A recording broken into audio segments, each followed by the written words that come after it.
Nigerians lament soaring transport fares, goods prices. Tragic Niger road crash claims 45 lives. Gombe grain merchants call on government to regulate market for job creation. NDLEA seizes Europe-bound cocaine hidden in sanitary pads. On the international scene, hostages' families protest Netanyahu's inaction on deal.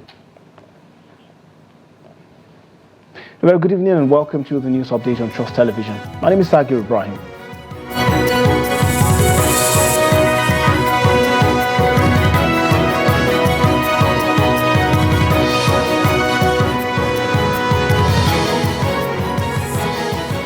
Well, good evening and welcome once again. Now the news in detail. At least 45 people were killed in a devastating road accident involving a petrol tanker, a cattle truck, and a passenger vehicle on the Agai-Bida Road in Niger State.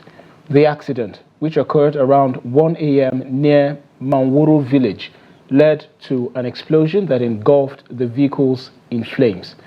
The tanker, loaded with petrol, fell due to the poor state of the road, igniting a fire that spread to the other vehicles. Survivors were rushed to nearby hospitals, while 45 charred bodies were buried at Manworo. Property worth millions, including cattle, was also lost. Authorities have confirmed the incident, and rescue efforts are ongoing. Governor Mohammed Umaru Bago expressed deep sadness over the tragedy and urged road users to follow traffic regulations to prevent further accidents. And also, troops of Operation World Stroke have arrested a suspected kidnapper's informant, Grace Marcus, and recovered an AK-47 rifle in two separate operations. Marcus was apprehended on September 6, 2024, for allegedly aiding kidnappers in Ukum local government area, Benue State, following the abduction of Malam Saidu. In a related operation on September 5th, troops stopped a suspicious vehicle in Wukari local government area of Taraba State. The driver fled, leaving behind an AK-47, a magazine, and NURTW ID cards. Investigations are ongoing, with Brigadier General Kingsley Ua urging public cooperation to combat crime. Also, the Nigeria Security and Civil Defense Corps has arrested 7 suspected thugs involved in violent activities during last Thursday's fuel hike protest by commercial vehicle operators in Ilorin, Kwara State. In a statement, NSCDC spokesman Ayuola Michael said the suspects were caught engaging in unlawful conduct after a report from Olusegun Taiwo, who was attacked by youths that stole her bag and valuables. The protest, initially peaceful, was hijacked by hoodlums, leading to theft and unrest in the city, particularly in Songo area. Investigations are ongoing. And elsewhere, Kurugu Market, a bustling hub in Gombe's Kwami local government area, has long been a hotspot for grain trading, attracting merchants from across the state and beyond. While it creates thousands of jobs for local youth, traders are grappling with a critical shortage of shops. Now they are using and urging the government to step in and boost infrastructure to support the booming business. Trust TV's Hassan Koli tells us more. Despite operating just 1 day a week for nearly 30 years, Kurugu Market has provided jobs for over 10,000 people. Merchants trade grains, livestock and vegetables, sending out at least 10 trailers of grain to northern states weekly. However, they are now calling on the government to step in, regulate the market, and build proper structures, ensuring it benefits everyone, not just private interest.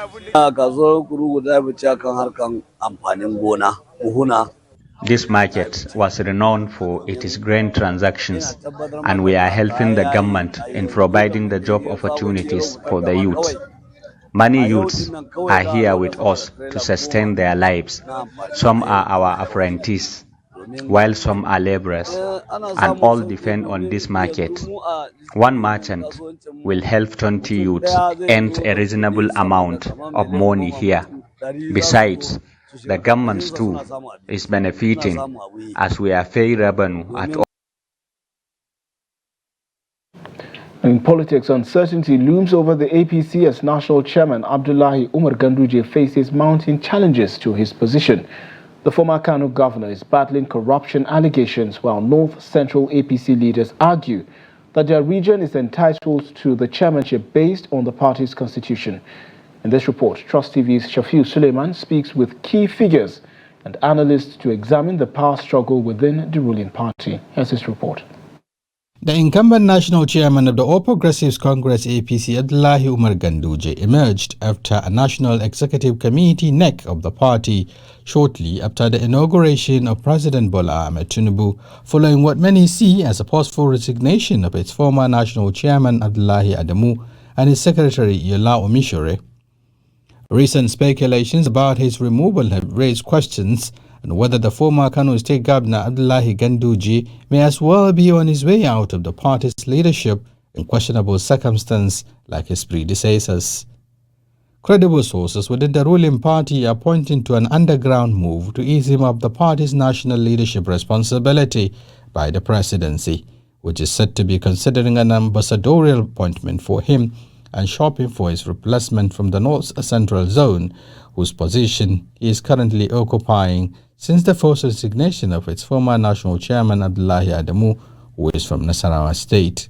We are on the right path, and the E2, whether the North Central or any other zone who wants to claim the leadership of the party, I'm sure that will depend on the stakeholders and the leader of the party. And as I said, it's not an offense, and we remain focused no matter the agitation, no matter what is going on, no matter what people say. The scheming is coming at a time the national chairman of the APC is facing legal battles over corruption allegations from his home state Kano, which some say may not be unconnected with the plot to remove him from office. Others alluded to intense pressure on President Bola Tinubu to right the wrong done to the North Central Zone by handing its party's allocated job to Ganduje, who hails from the Northwest. You are given a position which is not yours, and there is a constitution of the party who have agreed that a position, when someone leaves a position, the person must be replaced from that zone to take over the position, and you are not from the zone, and that's why we are challenging it. He knows that we don't have issue with him. We don't know what is, we don't have anything that have to do with his travail in Kano, but our position should be given back to us as a North Central people so that we can be able to finish our tenure, which has been agreed by the National Convention. Position of National Chairman was zoned to North Central, and the idea is after the first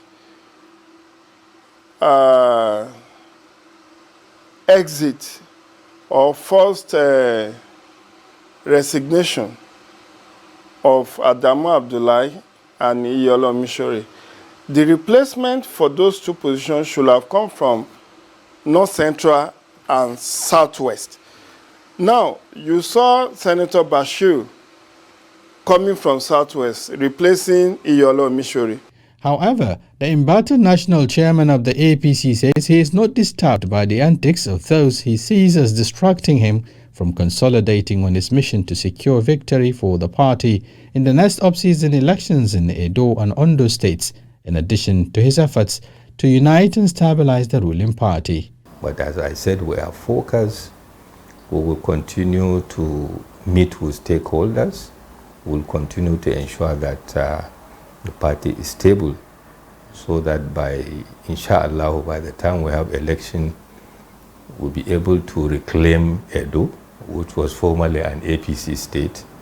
And then by the special grace of God, Ondo is already an APC state. We'll make sure that we maintain our position in terms of governorship election in those two states. If on the basis of corruption allegation, the presidency is uncomfortable and wants to ease him up, it's within the prerogative of the president. We have seen that time and again. Even under Obasanjo, we had almost every year we were having a new national chairman of PDP.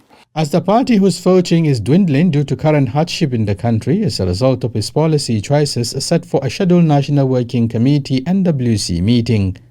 It remains to be seen if the plots to remove the APC national chairman will succeed or he will survive the storm and consolidates his grip on the soul of the party.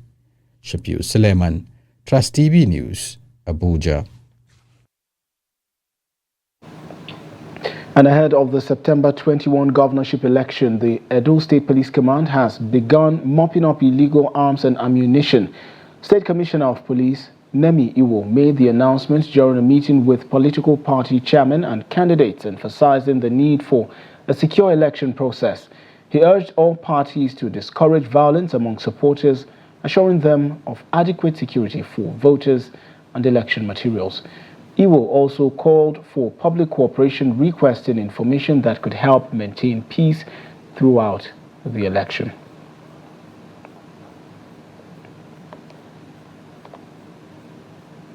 And still in politics, the All Progressives Congress in Anambra State has withdrawn from the local government elections scheduled for September 28, 2024, citing process irregularities.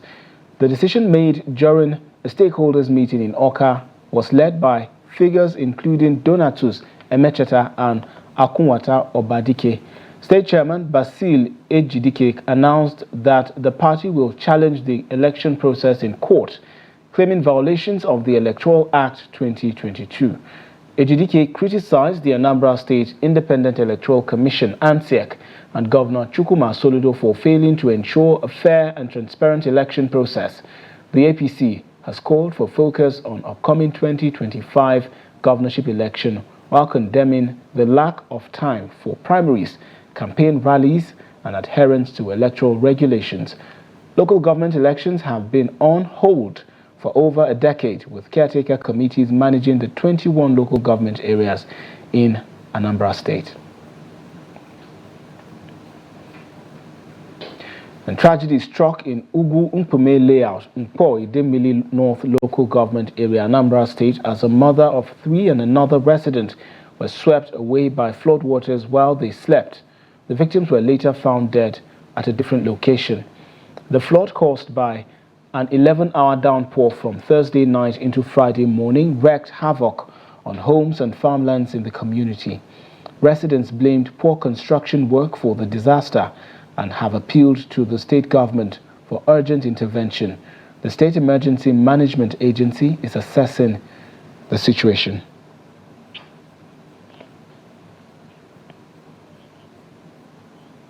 You're watching the news update on Trust Television. Still to come. A customary practice holds sway in Gombe with charitable giving as a pillar. This and other stories when we return. Join us again. Thanks for staying with the news update on Trust Television. Here's a recap of our top stories again. Tragic Niger road crash claims 45 lives. And Gombe grain merchants call on government to regulate market for job creation.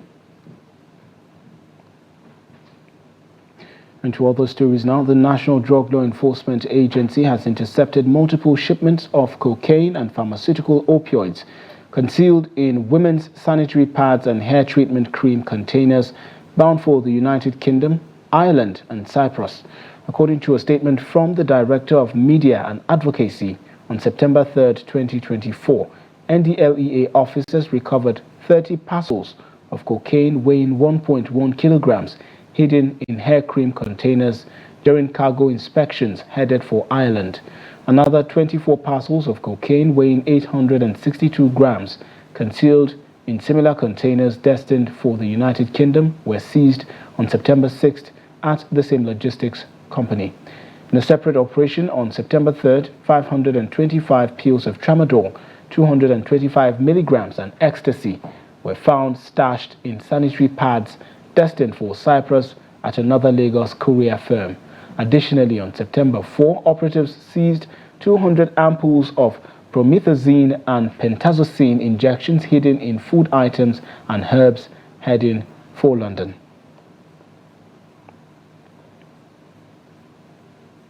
For generations, the Terra people of Yamal Tudeba local government have upheld a unique tradition of offering tokens to children. This practice is seen as a means of fostering good character and seeking divine intervention. The community believes that the innocence of children makes their prayers more likely to be answered by God than those of adults. Trust TV's Hassan Koli brings details. This is the scene outside in a district palace in Yamal Tudeba local government area, Gombe State. Every Friday, after Jumu'at prayers, dozens of children gather, eagerly lining up to receive a sweet, a weekly gift from the district head. Upon his return from the mosque, one of his aides promptly begins retributing the streets, continuing these cherished traditions.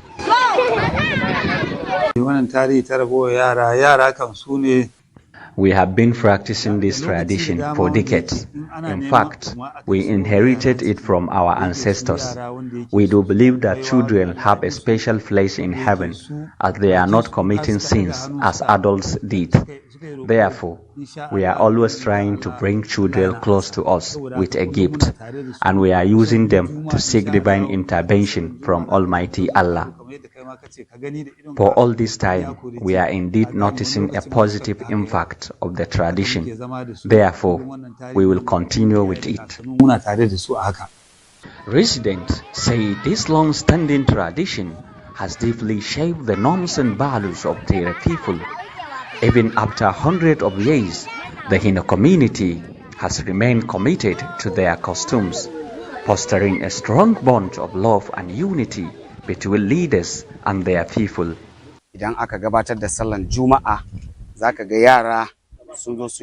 This tradition was initiated during the colonial era, and we continue practicing it up to date, meaning it has been in practice for more than 600 years. This tradition helps us maintain peace and tolerance. When the district head gives a sweet to a child, you can hear them praying for him and the entire community, and we truly benefit from those prayers. It also reflects the district head's love for his people.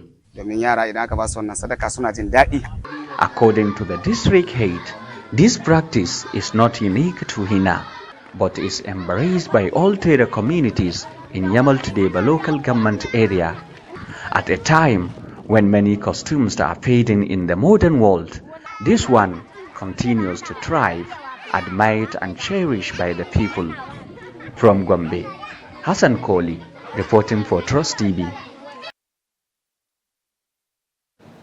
An age-old tradition there of the Terra people. Also, media practitioners in Nigeria have been urged to focus more on reporting the benefits, resources and applications of the blue money. The event was part of activities marking the state's Press Week. Trust TV's Friday, Ibimoboy Peter completes the report. The blue economy, a crucial yet underreported topic, was the focus of a recent lecture making NUJ Press Week in Bayelsa State. Professor Tombra Kingdom, a specialist in fishery and biology from the Niger Delta University, shed light on the resources and benefit of the blue economy, emphasizing the potential of harnessing ocean waves for electricity generation. Just to encourage us that there is hope in blue economy.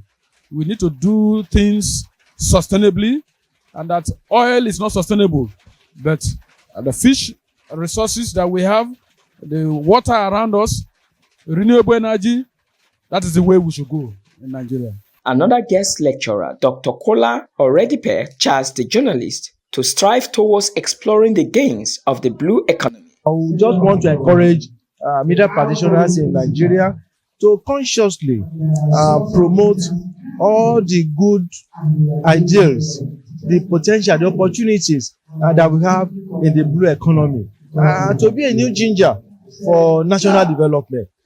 And I also would like to have their communique, especially on their thoughts concerning the marine and blue economy. But I also feel that we need to do a program to educate the media on blue economy, on the legal framework, and all the policies embedded therein. Chairman of the NUJ, Bayelsa State, Samuel Numunenge, spoke on what informed the theme of the lecture, said resources of the sea is often neglected. The only way the blue economy will succeed is when we, journalists, promote it and make them understand that they have a lot at stake. And if we do this, they too will be put on their toes and they'll start working accordingly. And once they do that, Bayelsa might be one of the richest states. And we'll start looking away from oil and focusing from inside, from within, what we have within. The theme for the 2024 Press Week in Bayelsa State is the role of the media in the development and sustenance of the blue economy in the Niger Delta region. From Yanagwa, Friday, Ebimobowe Peter, reporting for Trust TV News. And to stories outside the shores of Nigeria, on September 7, record numbers of Israelis took to the streets of Tel Aviv to protest Prime Minister Benjamin Netanyahu's inability to secure the release of hostages held by Hamas. Demonstrators, heartbroken after 6 dead hostages were found last week, clashed with police, resulting in several arrests. Former hostage Denzel Aloni criticized Netanyahu's apology, demanding real change. Hamas is believed to still hold over 100 hostages, with Israeli authorities estimating that about a third are dead. Hamas accuses Israel of prolonging ceasefire talks, while Netanyahu defends Israeli control of the Philadelphia corridor, citing its role in preventing weapons smuggling.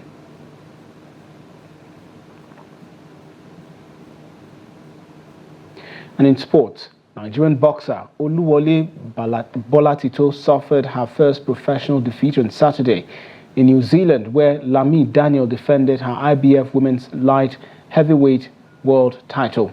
The bout at Cloudlands Arena ended in a unanimous decision for Daniel, with judges scoring 100-90, 97-93, and 98-92. Daniel, who remains dominant in 2 divisions, improved her record to 9 wins in 10 fights. Bolatito, ranked 5th on BoxRec and 6th in the WBA, now has 1 loss in 10 fights. Despite the setback, Bolatito expressed gratitude for the support and vowed to return stronger. And with that, we wrap up the news update at this hour. Do not forget to follow us across all of our social platforms and catch our live stream on YouTube for more news, programs, and also documentaries. My name is Sagir Ibrahim. Thanks for watching. Bye for now.